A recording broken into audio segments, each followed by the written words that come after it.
The first thing the Chicago detectives noticed was not the darkness, or the damp brick walls, it was the smell. A cloying, sweet, terrifying rot of death and industrial chemicals that clung to the air in the Englewood basement. As their flashlights pierced the gloom, they saw it.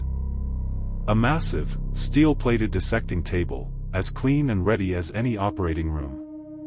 Next to it, a vat filled with caustic acid, its surface perfectly still. And across the room, an incinerator large enough to consume 3 adult bodies at once. They had found it. The machine.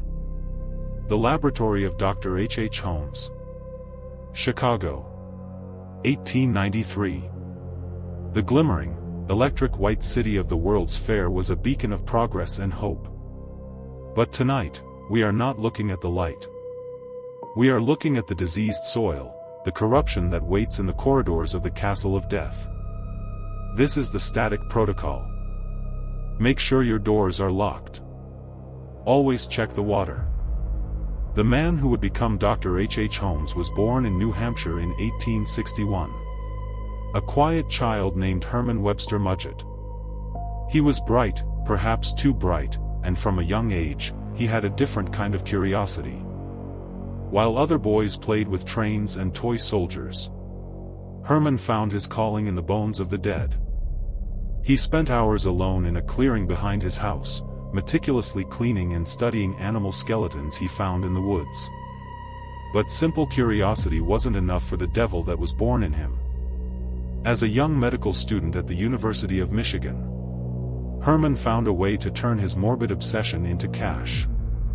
He began stealing bodies from the dissection labs, meticulous as always, mutilating them to look like victims of freak accidents, and then claiming the insurance money. It was efficient. It was controlled. And he loved the power it gave him. Herman Mudgett was gone. By the time he arrived in Chicago in 1886, he had already cast off his skin. Dr. H. Holmes had been born. A man who was a professional, educated, and utterly charming. A man who could talk the moon from the sky. And a man who had already decided that the world was his graveyard. Chicago in the 1890s was a city of ghosts, filled with thousands of strangers seeking a new life, people who could disappear and never be missed. And Holmes, he saw them as raw materials for his final machine. He found work as a pharmacist in Englewood, in a small store owned by an elderly woman, Mrs. Elizabeth S. Holden. Holmes was a charming employee, and Mrs. Holden, she trusted him implicitly. Until she simply vanished.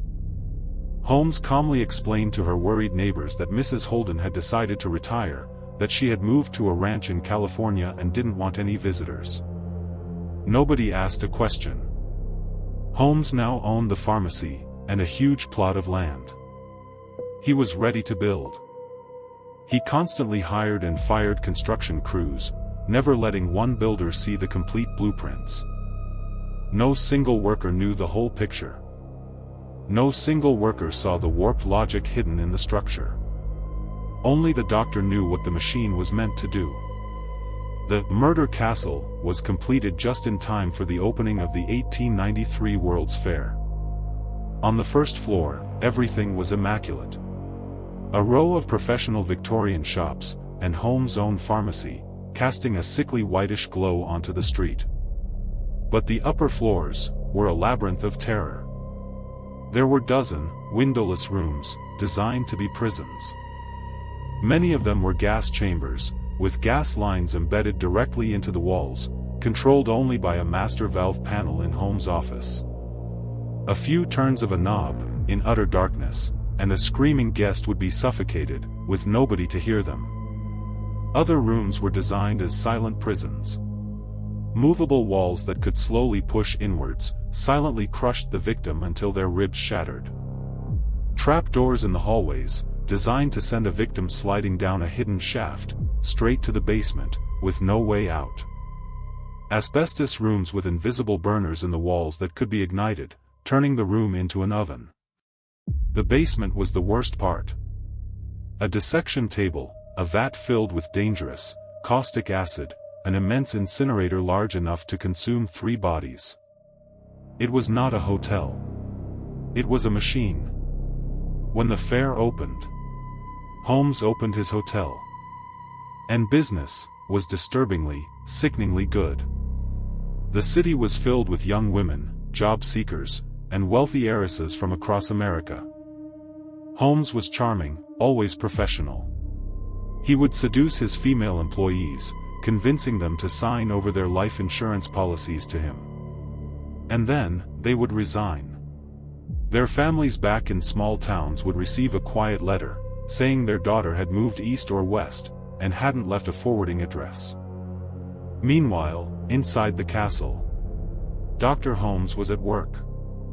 After he was finished, he would meticulously skin the bodies, dissolve the flesh, and painstakingly articulate the skeletons.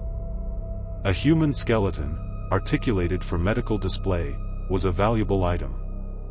And Holmes sold them for hundreds of dollars each, often back to the very medical schools he had attended, completing the circle of profit. One of his victims was his own assistant, Benjamin Pitzel, a loyal man who knew too much. Holmes didn't kill him for insurance, not at first. He needed Pitzel's partnership. The Pitzel insurance scam would be his final, his biggest, scam. H. Holmes' downfall didn't happen in the blood of the castle.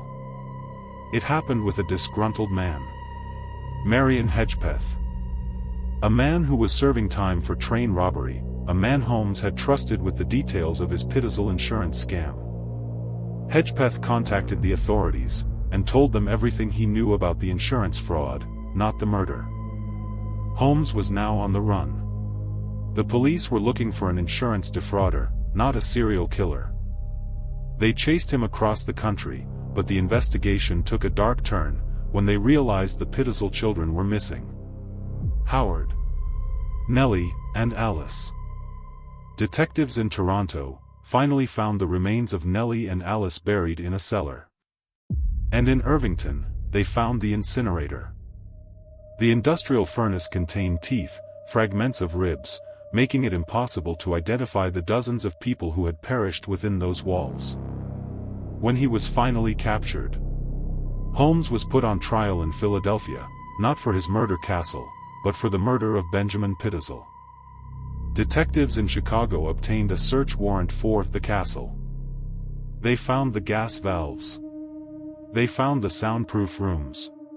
They found the acid vats, and the incinerator. They found the machine. In his confession, Holmes claimed to have killed 27 people. Many believe he was grandstanding to increase his infamy. But historians believe the actual number could be close to 200. He told a reporter, "I was born with the devil in me, no more than a poet can help the inspiration to sing." He told them everything, but only the doctor knew what the plans really said. He was sentenced to death by hanging on May 7, 1896. At Moyamensing Prison, just 2 years after his capture. He was a charming liar, and even on his deathbed, he maintained his control.